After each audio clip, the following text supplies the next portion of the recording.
बिस्मिल्लाहिर्रहमानिर्रहीम। आज का हमारा टॉपिक है सब्लिमेशन एंड सॉल्वेंट एक्सट्रैक्शन। ये दोनों भी सेपरेशन टेक्निक हैं, तो हम इनको with the help of example study करते हैं कि ये क्या होते हैं। सब्लिमेशन हमारे पास एक ऐसा प्रोसेस है जिसमें जब हम सॉलिड को हीट करते हैं तो वो लिक्विड से पास हुए बिना डायरेक्ट वेपर फेज पे चला जाता है, और फिर हम दोबारा उन वेपर्स को कंडेंस करके सॉलिड में कन्वर्ट कर लेते हैं। It is frequently use to purify solid. तो ये सॉलिड को प्योरीफाई करने के लिए यूज़ करते हैं। चूँकि मैंने कहा ये हम 5 टेक्निक इस चैप्टर में पढ़ेंगे, तो वो पाँचों टेक्निक सेपरेशन टेक्निक हैं। तो हमारी थर्ड जो टेक्निक है वो है sublimation. It is a process in which A solid when heated vaporizes directly without passing through a liquid phase, and these vapor can be condensed to form solid again। कि ये एक ऐसा process है जिसमें जब हम सॉलिड को heat करते हैं तो वो लिक्विड से पास हुए बिना डायरेक्ट वेपर फेज में चला जाता है, और फिर हम उन वेपर्स को कंडेंस करके सॉलिड फॉर्म में कन्वर्ट कर लेते हैं। तो इसको हम फ्रिक्वेंटली यूज़ करते हैं सॉलिड की प्योरीफिकेशन के लिए, क्योंकि कुछ कंपाउंड ऐसे होते हैं जो सब्लाइम होते हैं, सारे सब्लाइम नहीं होते। एग्जाम्पल ऑफ सच जैसे अमोनियम क्लोराइड है, आयोडीन है, नेफ्थलीन है, बेंजोइक एसिड है। तो ये ऐसे सॉलिड हैं जो कि सब्लाइम होते हैं कि इनको जब आप हीट करेंगे तो ये सॉलिड से डायरेक्ट वेपर फेज में कन्वर्ट हो जाएंगे। सब्लिमेशन ये ऐसा क्यों होता है कि कुछ कंपाउंड हमारे पास ऐसे हैं कि जिनको जब हम हीट करते हैं तो वो लिक्विड से, बाकी जो मैक्सिमम है वो सॉलिड से लिक्विड में कन्वर्ट होंगे, लिक्विड से फिर आगे वेपर बनेंगे। लेकिन ये हमारे पास कुछ ऐसे कंपाउंड हैं जैसे अमोनियम क्लोराइड है, आयोडीन है, नेफ्थलीन है, बेंजोइक एसिड है, कि जब इनको हम हीट करते हैं तो ये सॉलिड से डायरेक्ट वेपर में कन्वर्ट हो जाते हैं लिक्विड से पास हुए बिना। तो उसकी कहता है वजह है sublimation is caused by absorption of heat which provide enough energy for some molecule to overcome the attractive forces of their neighbors and escape into a vapor phase। क्योंकि आपको पता है कि सॉलिड में इंटरमॉलिक्यूलर फोर्सेस काफ़ी ज़्यादा होती हैं, और कुछ मॉलिक्यूल हैं जिनको जब हम हीट देते हैं, एनर्जी प्रोवाइड करते हैं, तो उनकी वो इंटरमॉलिक्यूलर फोर्सेस एकदम कम हो जाएंगी, सडनली ड्रॉप हो जाएंगी उनकी इंटरमॉलिक्यूलर फोर्सेस। तो उनको लिक्विड की रेंज में जो इंटरमॉलिक्यूलर फोर्सेस हैं उनकी उससे भी कम हो जाएंगी, तो वो लिक्विड से पास हुए बिना एकदम डायरेक्ट वेपर फेज में कन्वर्ट हो जाएंगे। मैं दोबारा रिपीट करता हूँ कि कुछ हमारे पास कंपाउंड ऐसे हैं जब उनको हम एनर्जी प्रोवाइड करते हैं तो उनकी इंटर मॉलिक्यूलर फोर्सेस एकदम से गिरती हैं, कम होती हैं, तो वो उनको चांस नहीं मिलता कि सॉलिड से लिक्विड में कन्वर्ट हों, लिक्विड से फिर वेपर फेज में आए। तो वो सॉलिड से डायरेक्ट वेपर फेज में चले जाते हैं, क्योंकि उनकी inter molecular forces liquid range से नीचे तक चली जाती हैं। इस वजह से वो डायरेक्ट वेपर फेज में कन्वर्ट हो जाते हैं। Since the process required additional energy, it is an endothermic change. तो एनर्जी प्रोवाइड करेंगे तो उनकी इंटरमॉलिक्यूलर फोर्सेस जो हैं वो ड्रॉप होंगी। इसकी एग्जांपल है आपके पास dry ice is an example of sublimation. Dry ice क्या होती है? सॉलिड कार्बन डाइऑक्साइड को हम ड्राई आइस कहते हैं। Carbon dioxide is typically found as a gas. When it is frozen into a solid, it turns directly into a gas and totally skip the liquid phase. जब carbon dioxide को हम freeze करते हैं तो वो solid form में convert हो जाती है, फिर जब हम उसको बाहर रूम टेम्परेचर में लेके आएंगे तो वो लिक्विड से पास हुए बिना सॉलिड से डायरेक्ट वेपर फेज में इस तरह आपको धुआं सा बना देगी वेपर्स का। तो ये उसका ऑपरेटस है। आपने एक्सपेरिमेंट लैब में किस तरह करना है, कहते हैं ये आपके पास अमोनियम क्लोराइड और सॉल्ट को हमने मिक्स किया हुआ है। ये नीचे जो पेट्री डिश में पड़ा हुआ है ये अमोनियम क्लोराइड और सॉल्ट है। ये चाइना डिश है, नीचे ये बर्नर है, ऊपर हमने ये फनल को उल्टा किया हुआ है और इसको ऊपर यहाँ कॉटन से बंद किया हुआ है, और इसके साइडों पे भी हमने कॉटन को गीला करके लगाया हुआ है।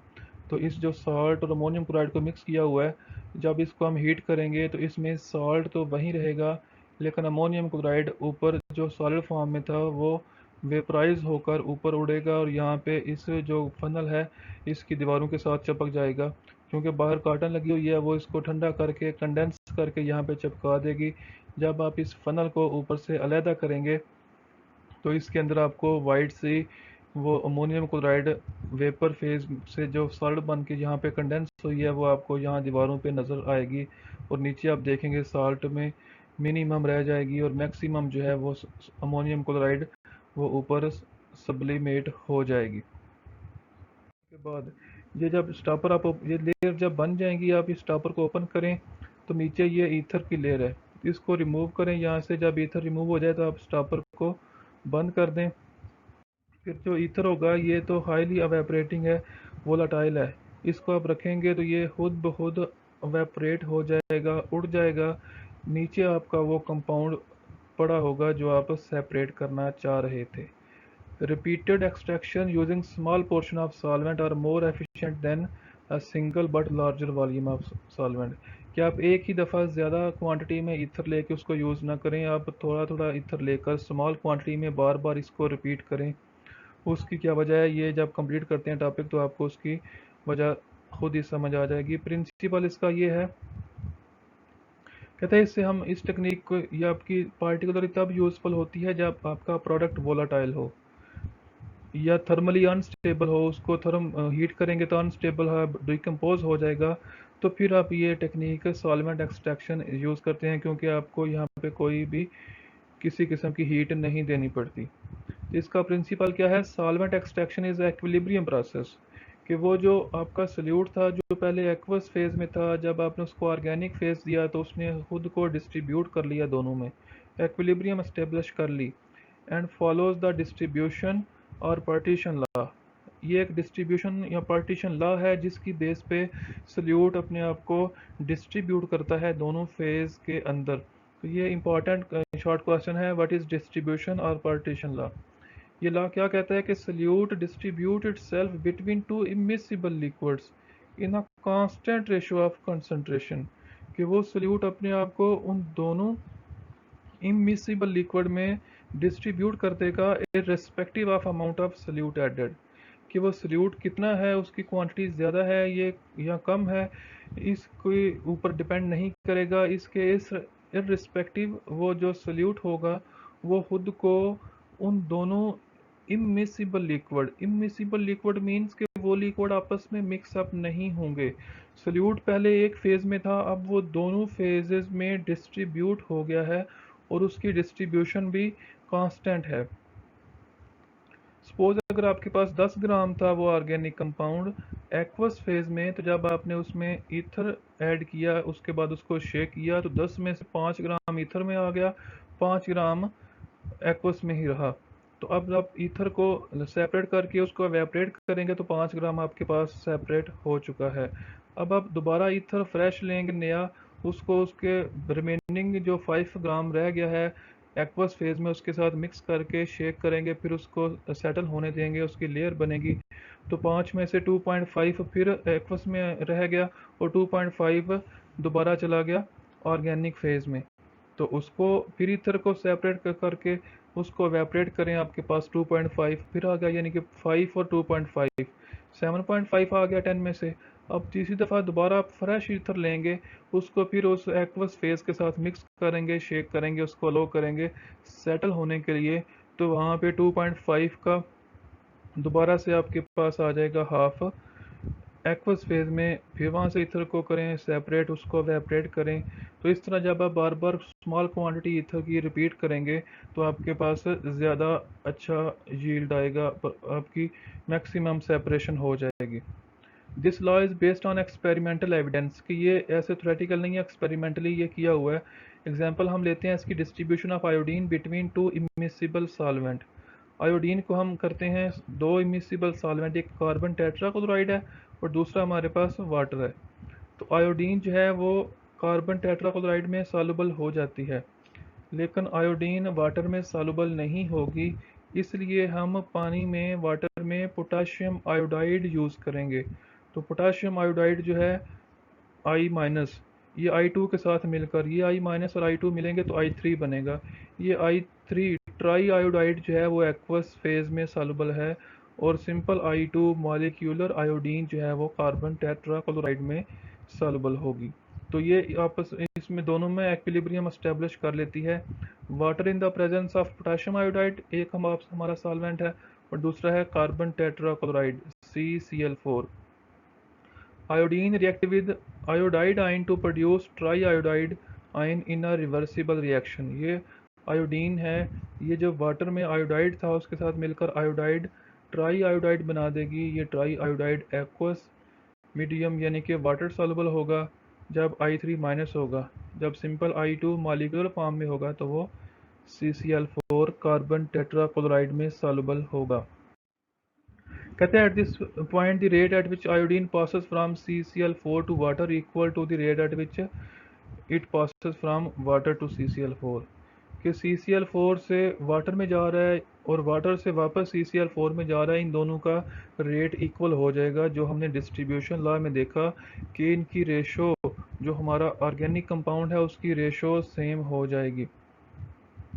सो if we add carbon tetrachloride to aqueous solution of triiodine, the iodine will transfer from aqueous layer into organic layer।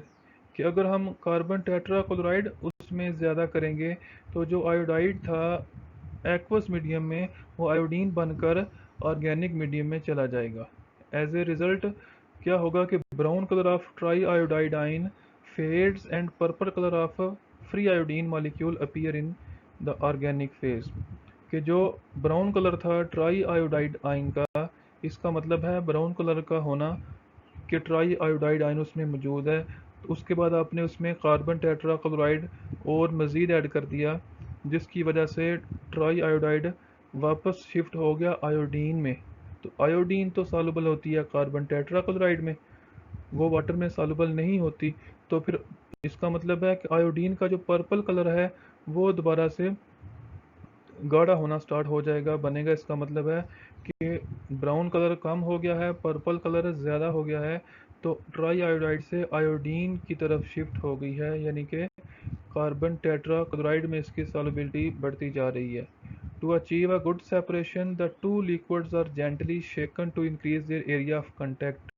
उनको अच्छी तरह शेक करें, शेक करने के बाद उनको अलो करें कि वो सेटल हो जाएं डिफरेंट दो लेयर में, and improve the chances of transferring iodine molecules no matter how much iodine is used. Iodine हमने जैसे डिस्ट्रीब्यूशन लॉ में कहा, irrespective of the amount of solute added, कि हमारे पास आयोडीन कितनी है ये डिपेंड नहीं करता, जितनी भी होगी वो अपने आप को इन दोनों फेजेस में इक्वली डिस्ट्रीब्यूट कर लेगी।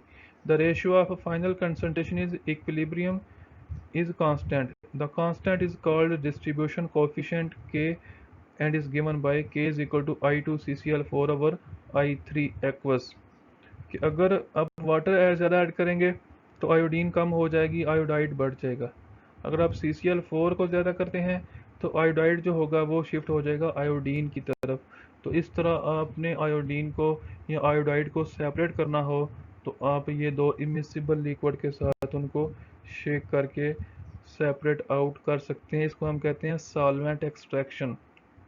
सॉल्वेंट तो आपको पता है कि यहाँ पे हम सॉल्वेंट यूज़ करते हैं सेपरेशन के लिए। एक्सट्रैक्शन का मतलब होता है कि फोर्स के साथ किसी चीज़ को खींच के बाहर निकालना। तो वो जो एक एक्वस फेज में कंपाउंड था वो खुद तो बाहर उसमें नहीं आ रहा था, हमने ज़बरदस्ती एक दूसरा ऑर्गेनिक फेज लेके उसको एक्सट्रैक्ट करके खींच के बाहर निकाला सॉल्वेंट की भी मौजूदगी में। तो इसको हम कहते हैं, ये जो टेक्निक है वो सॉल्वेंट एक्सट्रैक्शन है, जिसमें हम सॉल्वेंट यूज़ करके एक सॉल्यूट को एक फेज से दूसरे फेज में लेके आते हैं।